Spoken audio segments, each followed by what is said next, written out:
Gabi sa inyo mga ka-viewers. Andito na naman po si Eru para po sa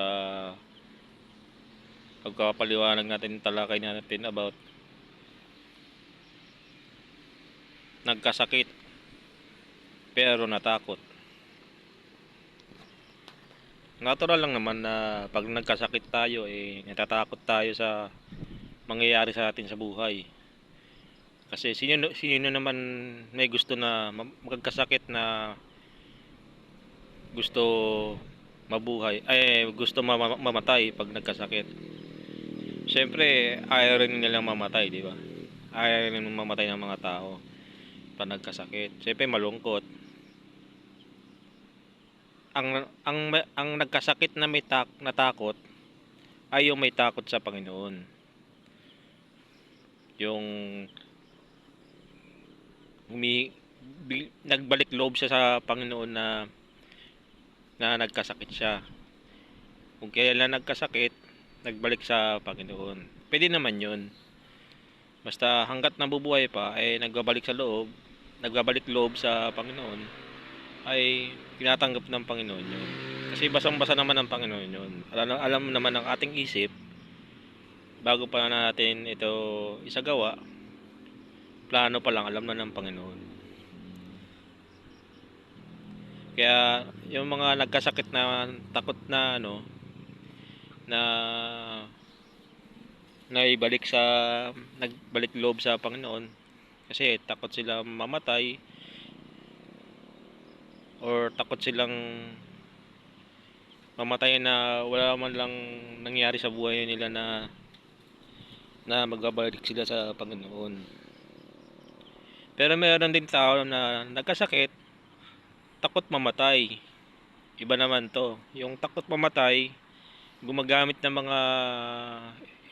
mga itim na basta meron mga ganun Ang ko lang meron mga itim na magic, parang ganun. Para humaba ang kanilang buhay. Meron ganun. Mga nababasa ko kasi yan. Masama po yun. Maaari kasi may kapalalit. Kasi ang Panginoon nakakaisip din ng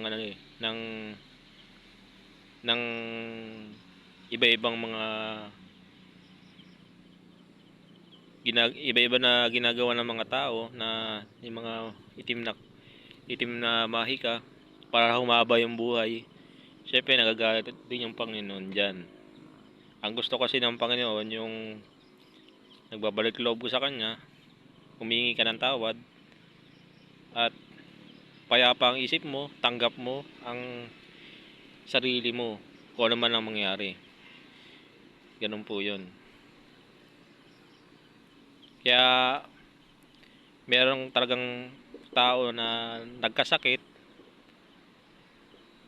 na may takot sa Panginoon. At iba rin yung nagkasakit na may takot mamatay kasi hindi na niya magagawa kumain ng masasarap na pagkain. Ang gagawin niya hahaba pa ang buhay niya.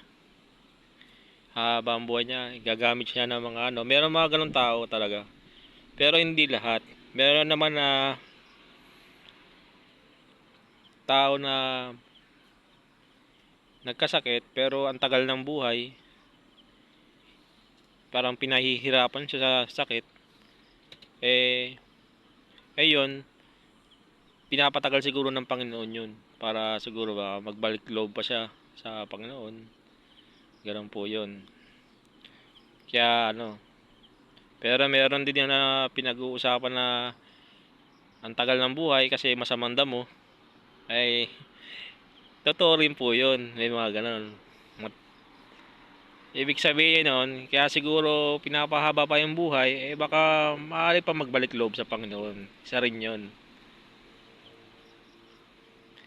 Kaya ang mga nagkasakit na may takot sa Panginoon, takot sa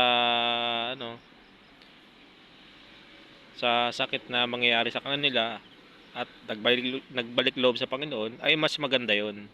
Kaysa dun sa nagkasakit, takot mamatay, may mahika na ginagamit na itim, hindi po maganda yon. hanggang dito na lang po mga ka-viewers. Sana may natutunan kayo sa topic ngayon. God bless po sa inyong lahat.